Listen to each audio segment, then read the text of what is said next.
Apocalipse capítulo 6, né?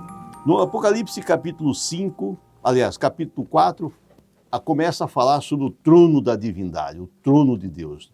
Capítulo 5 mostra ali, então, Jesus se aproximando do trono, pegando o livro da mão de Deus Pai, e ele abre o livro com 7 selos, e ele vai desselando o livro. Um livro que ninguém podia abrir a não ser Jesus. Tanto é que o apóstolo João começou a chorar, porque ele olhou para todo quanto era canto e ele viu que ninguém conseguia abrir esse livro. Mas Jesus se apresentou, pegou o livro da mão de Deus Pai e ele começou a descelar o selo.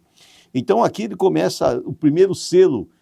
Cada selo vai mostrar períodos da história da humanidade. Só que esses períodos se entrelaçam, eles têm ligações com todos os períodos que viveram e até os nossos dias. Então, Apocalipse capítulo 6, versículo 1 diz assim: Vi quando o Cordeiro abriu um dos 7 selos e ouvi um dos 4 seres viventes dizendo, como se fosse voz de trovão: Vem. Vi então, e eis um cavalo branco, e o seu cavaleiro com um arco, e foi-lhe dado uma coroa, e ele saiu vencendo e para vencer. Esse cavalo branco, com esse cavaleiro, representa o Evangelho, e no seu início, né? Ele, pela cor, representando a pureza do Evangelho, né? E era o próprio Jesus que galopava esse cavalo. Jesus galopava a igreja primitiva, a igreja dos apóstolos, né? A igreja dos primeiros mártires. E aqui ele dizia que ele tinha um arco e ele foi dado uma coroa. Em várias partes da Bíblia, Jesus aparece com uma coroa, ele é apresentado com uma coroa, né? E tem textos que mostram Jesus galopando também, no Apocalipse 19, lá, fala que quando Cristo voltar ali, ele é representado vindo com um cavalo, lá no Apocalipse 19, versículos 11, diz assim: Vi o céu aberto e eis um cavalo branco. O seu cavaleiro se chama Fiel e Verdadeiro, e julga e peleja com justiça, né? Os seus olhos são chama de fogo e na sua cabeça há muitos diademas, né? Então aqui mostra Jesus quando ele está voltando, galopando novamente o cavalo branco. Então, a igreja primitiva, ela era dirigida pelo próprio Cristo, o Espírito Santo comandava aquela igreja. Era uma igreja que saiu vencendo e para vencer. Ela invadiu o mundo pagão com a mensagem da salvação, né? A igreja primitiva, ela nasceu na tempestade, se alimentou no furacão e varreu o mundo como um tornado, né? Invadindo todos os territórios do paganismo, do shintoísmo, do budismo, de todas as religiões antigas, né? E ganhou território, ganhou terreno. Mas o inimigo, infelizmente, ele não dorme. Ele luta contra essa igreja de todas as formas e ele fez de tudo para poder conquistar essa igreja. E como nós vimos no período das 7 igrejas, né? A igreja de Éfeso era uma igreja pura que representava esse período, né?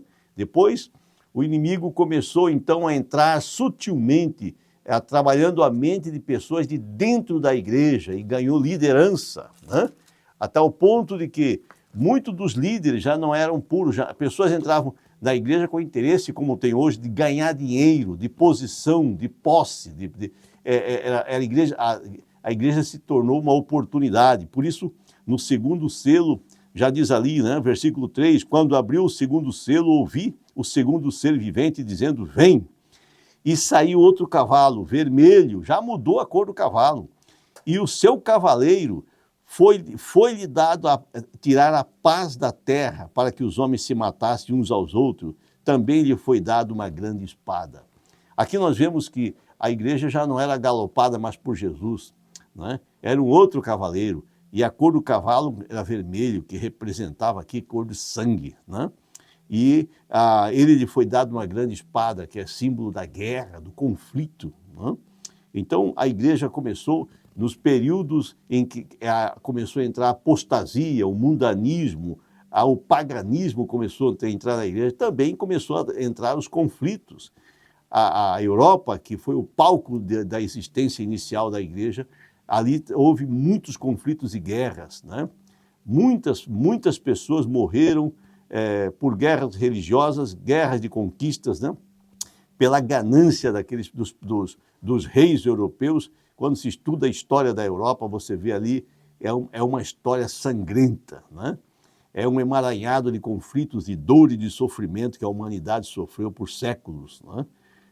O terceiro cavaleiro, diz ali, quando abriu o terceiro selo, ouviu o terceiro ser vivente dizendo, vem.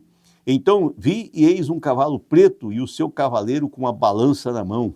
E eu vi uma como que voz no meio dos quatro seres viventes dizendo, uma medida de trigo por 1 denário, 3 medidas de cevada por 1 denário, e não danifiques o azeite e o vinho. O que significa isso? Aqui o cavalo também mudou de cor, já era um cavalo preto, né? E o seu cavaleiro tinha uma balança na mão. Aqui representava, geralmente as guerras, ela trazem na sua esteira, né, as doenças e traz também a fome. Então, a história da igreja é uma história de luta. Esses períodos da Idade Média foi um período de grandes fomes, a humanidade enfrentou muitas fomes por causa das guerras e conflitos, né? Existiu uma guerra chamada Guerra dos 100 Anos. Essa guerra, ela começou no ano de 1337 e foi até o ano de 1453. Imagina, 100 anos de guerra. Isso trouxe muita fome, muito conflito, muita miséria na Europa.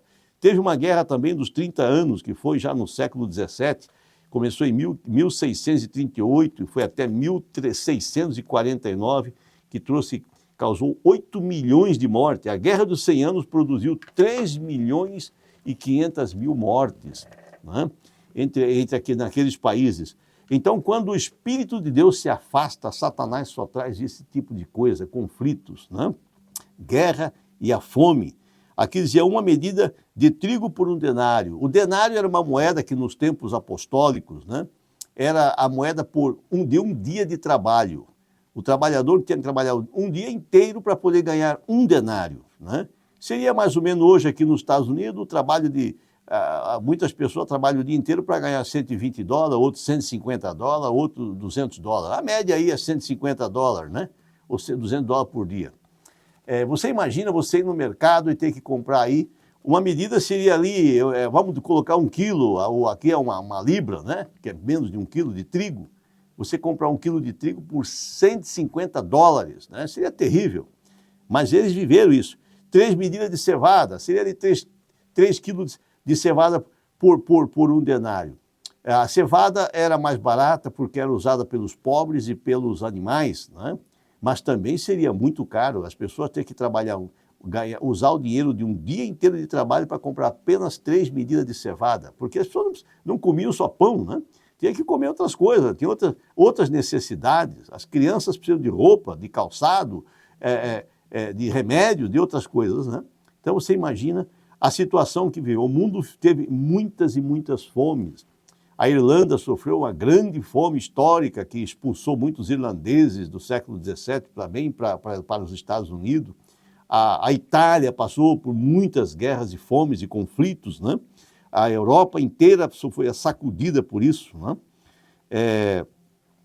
A peste negra em si trouxe muita destruição. O quarto cavaleiro diz aqui diz assim, não danifiques o azeite e o vinho, né? Então, o azeite era usado para fazer os pães. Aqui o azeite estava simbolizando pessoas que tinham a unção. O óleo sempre foi símbolo da unção do Espírito Santo, né? Mesmo nesse período, Deus procurou preservar a sua igreja, o seu povo. Sofriam, mas ela permanecia.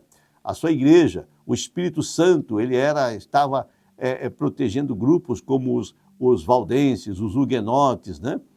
Os albingenses que viviam nas montanhas do Pirineu, naquelas montanhas da Europa, se protegendo e fugindo, às vezes, da perseguição do catolicismo, que era terrível, que buscava dominá-los. Então, ali havia ainda reduto de pessoas que nutriam o verdadeiro evangelho, né? O quarto selo, diz aqui, o versículo 7, né?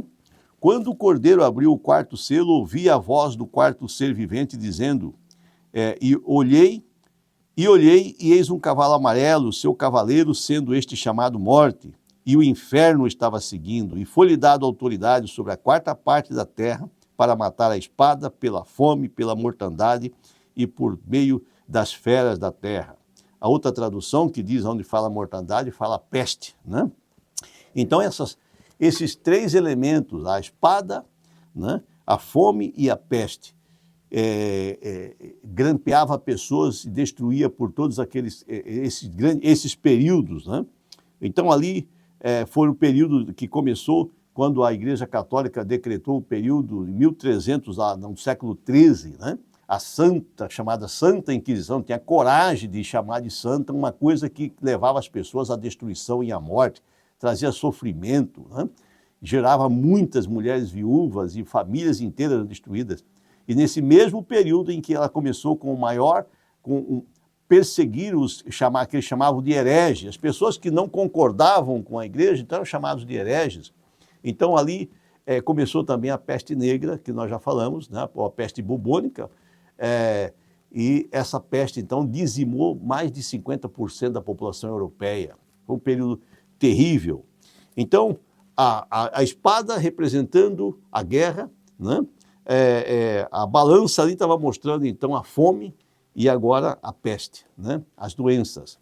E foram esses períodos em que esse cavalo galopou, porém nós podemos ver que hoje, nos dias de hoje, estamos vivendo nos últimos dias da história do mundo, Cristo está às portas, né? Já estamos entrando no sexto selo ali praticamente, e todo esse conjunto de destruição diabólica está sendo usado. Na verdade, não é Deus que manda peste nem praga para ninguém, é a ausência de Deus que traz as pestes na vida das pessoas, nas comunidades e nas nações, devido à corrupção, devido ao afastamento, à idolatria. Muitas pessoas não se curvam diante de uma estátua hoje, como no passado, mas se curvam diante da fama, do dinheiro, da promiscuidade, do poder, né? Criam ídolos dentro do seu próprio coração, renunciam à verdade para se viver uma vida totalmente depravada, né? Com costumes destrutivos e prejudiciais. E estamos vivendo hoje num mundo de perseguição, jovens estão desaparecendo de muitos lugares, pessoas estão sendo roubadas para alimentar os grandes prostíbulos europeus e do mundo. Pessoas são usadas para rituais satânicos. Então, minha gente, Deus está permitindo, mas ele está assumindo o controle também. Aos poucos ele está mostrando às pessoas que o afastamento de Deus é que traz a destruição. A presença de Deus é que traz a bênção, traz a paz, traz a segurança, né? E ele quer levar essa segurança até você. Ele quer que você viva uma vida segura, sem guerra, sem conflito, sem paz. Uma família que não tenha o Espírito de Deus é dominado por outro espírito. Então não temos como fugir disso. Não existe neutralidade no campo espiritual. Essas condições dominaram a história inteira e dominam o nosso mundo hoje. As coisas não mudaram, infelizmente, mas Jesus está voltando para aqueles que o esperam. Para os que não esperam, ele está voltando de uma outra maneira. Então, aceite esse momento que você ainda tem. Você só tem o aqui e agora. Não permita que o tempo passe sem você aceitar o sacrifício de Jesus para a sua vida. Ele quer te levar para um mundo melhor, um mundo onde não há dor e sofrimento. Esse mundo mesmo vai ser restaurado. Esta é a nossa casa. Esse planeta está no espaço celestial. Não é o mesmo espaço celestial, mas está no céu. E Cristo quer vir salvar. Lá em Apocalipse 11 diz que Jesus vem para salvar a terra que estamos destruindo, né? Ele vai destruir aqueles que destroem a terra. O amor de Deus é pela natureza também, pelos animais que ele criou. Que Deus te abençoe. Continue conosco. Abra a sua Bíblia, leia de coração, acredite na palavra de Deus, né? Acredite nas promessas de Deus. Ele tem promessa para restaurar a sua vida, para eliminar as pestes, eliminar os conflitos, eliminar as guerras interior, as dúvidas, né? E trazer paz.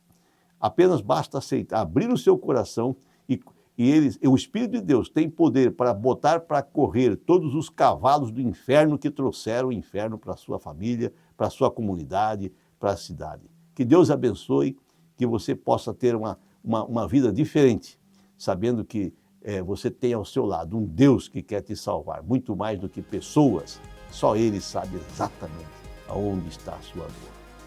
Senhor, queira abençoar essa pessoa que nos ouve e que essa mensagem não volte para ti vazia, mas que traga frutos para a vida eterna. Nós te agradecemos em nome de Jesus. Amém.